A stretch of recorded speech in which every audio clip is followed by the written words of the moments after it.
A huge win for the San Francisco 49ers last night on Thursday Night Football. And coming up here on today's Niners Report by Chat Sports, I'm Chase Sr. Biggest takeaways and analysis from San Francisco's 36-24 win over the hated Seattle Seahawks. And it's always beautiful when you can come in, do a show, and talk about a Niners win, and it's a Victory Friday following this dub for the Niners. So if you're pumped up about this win over a division rival in a gotta-have-it game, I want you to hit that thumbs up icon and like the video. Let's start off today's show with the obvious. The 49ers needed to come away with the victory in that ball game against the Seahawks.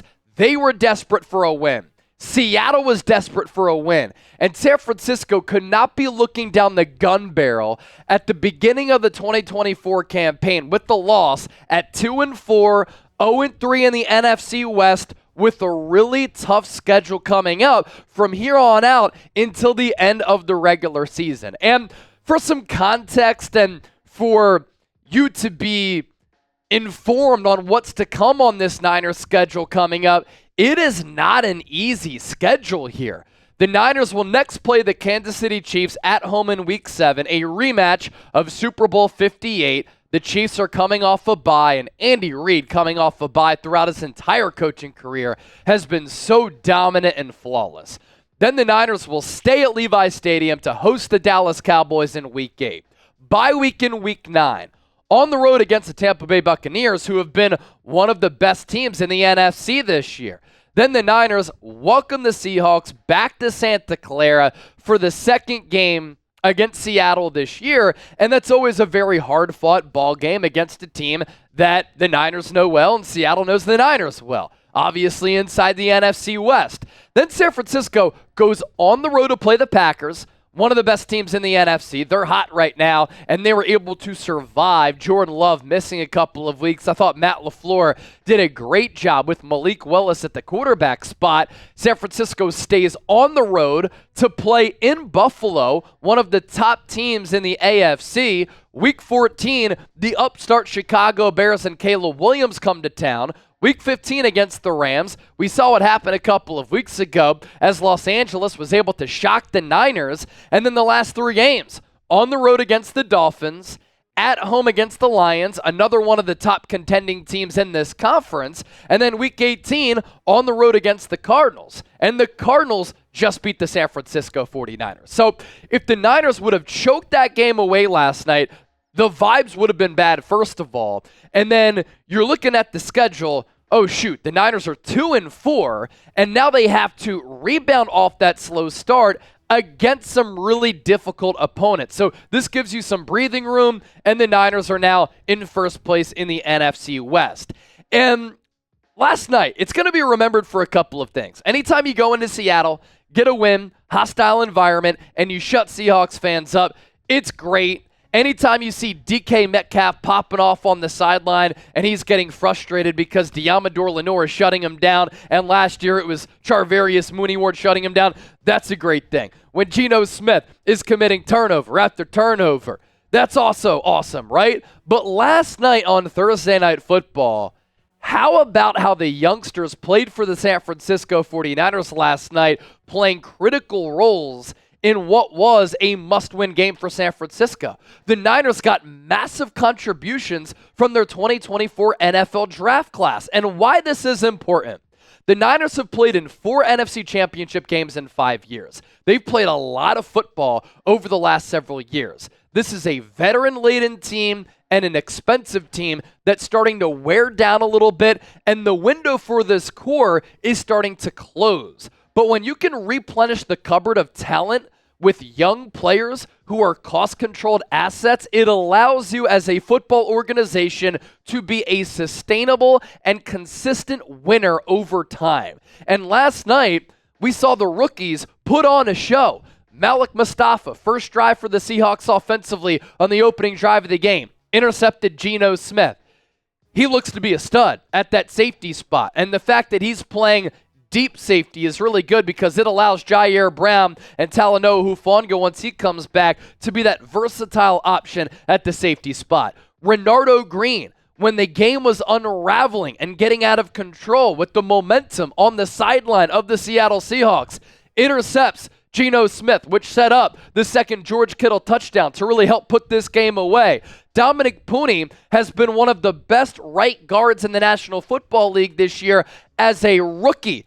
Isaac Guerendo with the 76-yard run to break the game open and to put it on ice. And Tatum Bethune, the 7th-round linebacker out of Florida State, recovered the fumble that Darrell Luter Jr., another young player, punched out on that kickoff return.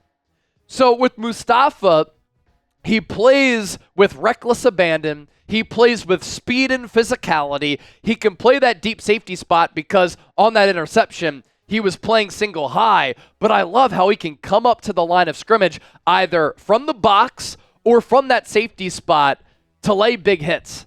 And those hits are impactful throughout the course of a football game. He did suffer a low ankle sprain. He is day-to-day, so he was out at the end of that game. George Odom came in, and he was a highly graded player according to Pro Football Focus. Mustapha on the night, 2 tackles, a TFL, and a pick. He can play the run, he can play the pass, and as a 4th-round pick, it looks as though the Niners hit on another mid-rounder. Renardo Green, 2nd-round pick for San Francisco this year. He led the ACC in pass breakups a year ago. And the consistent theme with this draft class, too, by the way, really outside of Isaac Guerendo, these players played a lot of college football. And I think that allowed them and helped all of them play key roles in this game, and they weren't phased during a short week. Renardo Green, 6 tackles, 2 passes defensed, a pick, really good coverage on the likes of Jackson Smith-Njigba and DK Metcalf, 2 really good wide receivers in this league. And Dominick Puni is off to a terrific start. His first 6 games, he has given up just 10 pressures. He has not given up a sack yet on that problematic right side because he's flanked by Colton McKivitz. He's helped Colton McKivitz a little bit on the right side of that line of scrimmage, and Puni has a run blocking grade of 76.7.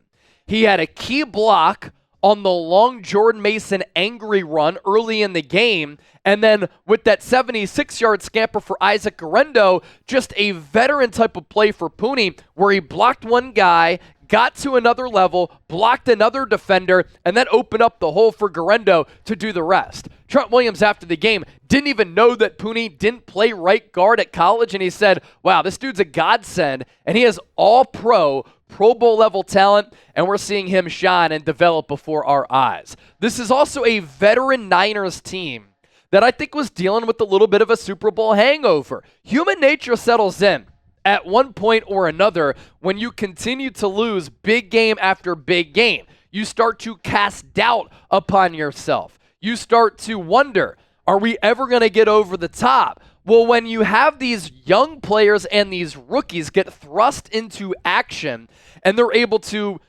not know or think about the previous failures for this football team, they just want to earn their keep, earn their money, and earn a role. They play hungry. They play with attitude. They play with the swagger. And we saw that last night against the Seattle Seahawks. And moving forward for this football team, it's really important that we're seeing some of the early developments of these young players because this roster is expensive. So if you can have these young players develop and play key roles moving forward, it just helps your football team for the long haul. And they're helping this football team right now in the immediacy of the moment. Who impressed you the most among these 4 rookies on your screen? Malik Mustapha type MM, Renardo Green type RG, Dominick Puni type DP, or Isaac Guerendo type IG? Let me know down in the comment section right now.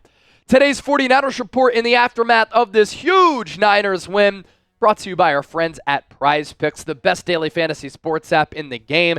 PrizePicks has really blown up since they started sponsoring our show last year. It's the best place to get real money sports action. They now have over 10 million members, and they've given out billions of dollars in awarded winnings. PrizePicks has made daily fantasy sports accessible to everybody. You just pick more or less on at least 2 players for a shot to win up to 100 times your cash. Run your game all season long on PrizePicks. And when you play $5 right now, you immediately get $50 back. You don't even need to win to receive that $50 bonus. It's guaranteed. I am so happy that my sister got married last week because this college football slate on Saturday is something that I couldn't have missed, and I might have had to have skipped my sister's wedding because of all the great games tomorrow. Just kidding. Or am I? Dylan Gabriel, more than 256.5 passing yards against Ohio State. Oregon-Ohio State, going to be a great matchup. Jeremiah Smith, more than 70.5 receiving yards for Ohio State. Quinshon Judkins, more than a half rushing and receiving touchdown. And then Jordan James, more than 77.5 rushing yards. That's how you play the more or less game on PrizePicks. So it's daily fantasy sports made easy. You pick 2 or more players. You choose more or less. Pick more, pick less. Run your game with PrizePicks. PrizePicks.com/CLNS. So we will remember this game for the Niners here in Week 6. For the game when the rookies popped off, but also the Niners were lifted by some of their homegrown stars. Specifically, Nick Bosa. Nick Bosa is having an all-pro caliber season, and it looks as though he's more so the player this year in 2024 that he was in 2022 when he won Defensive Player of the Year. He has put together some really dominant performances this season, and him and Fred Warner have really paced and carried this Niners defense, which has dealt with some struggles through the first 6 weeks of the year. According to Next Gen Stats, Nick Bosa generated 14 pressures against the Seahawks, tied for the most pressures by a pass rusher in a game over the last 4 years. When Nick Bosa last did it, with 14 in Week 4 during his DPOY season against the Rams in 2022. Bosa last night had 49 pass rushing opportunities, and it seemed as though anytime Geno Smith dropped back, Nick Bosa was in his face or on his back. And you look at this chart here, what makes him really special, he can line up at left defensive end. He can line up at right defensive end. You run some twist stunts for him.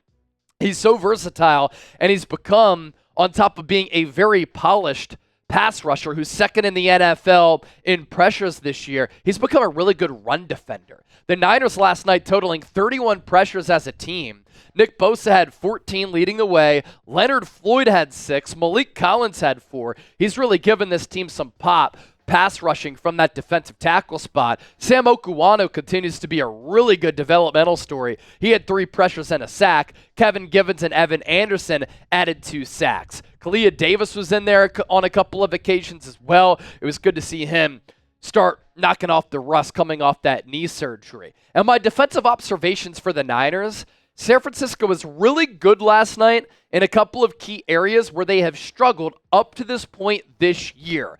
They stopped the run when it mattered. Kenneth Walker had nowhere to go all throughout the night. They pressured the quarterback, and the secondary played well. When the Niners have played poorly this year, they haven't been able to check off these boxes. Last night, they did. We talked defense. Now let's talk offense. In particular, quarterback Brock Purdy. What we're watching right now is really special play from quarterback Brock Purdy. He continues to ball. I think he's having the best year of his professional career, and he's playing the best football of his NFL career. Last night against the Seahawks was his 8th career game with 3 touchdowns and no interceptions. It's the most in the NFL since 2022. Purdy's 129.3 passer rating is the 13th highest by any quarterback in the NFL this year. Brock Purdy is also Pro Football Focus's #1 graded quarterback. He leads the NFL in yards per attempt, air yards, and is #2 in big-time throws, and it's not like he's been helped. Last night he was awesome against pressure. He continues to get pressured a lot because the offensive line pass protection has not been good. His receivers are not getting separation like they have in previous seasons. And I think that Purdy is having to do more with less. And one of the things that's really stood out to me about Purdy throughout his NFL career, I grew up watching John Elway, Brett Favre, Tom Brady, Peyton Manning, Drew Brees, Aaron Rodgers. And for those of you who grew up watching Joe Montana and Steve Young, for the sake of this being a Niners show, what stood out to me when they played the quarterback position was the onus that they took at the line of scrimmage, the control that they had at the line of scrimmage, how they were able to dictate the game and make changes at the line, play for play, based upon what the defense was showing, based upon what the defense was doing. The football and quarterback IQ of those quarterbacks was so high. They also threw with timing, accuracy, anticipation.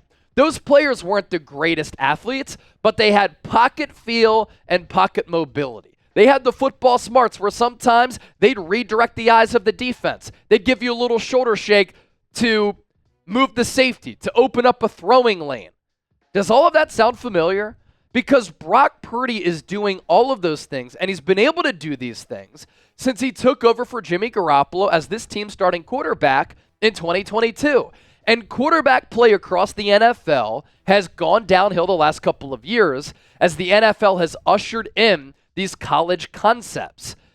The schemes are creative nowadays. The play calls are very creative, but it's almost like the head coaches who are offensive minds are playing the quarterback position for the quarterback because they are predetermining where they want the quarterback to throw the football. So we're not seeing high-level, nuanced, complex quarterback play, but Brock Purdy is doing all of these things. So that helps him make up for the lack of athleticism that he has and the lack of arm strength that he has as compared to some of these other quarterbacks who have bazookas. And what I mean by this, on the 76-yard Deebo Samuel touchdown, Brock Purdy had to shift in the pocket ever so slightly to his right to buy enough time to throw that ball to Deebo Samuel. And I saw some people on social media saying he threw that ball up for grabs. The safety had a bad angle on Deebo.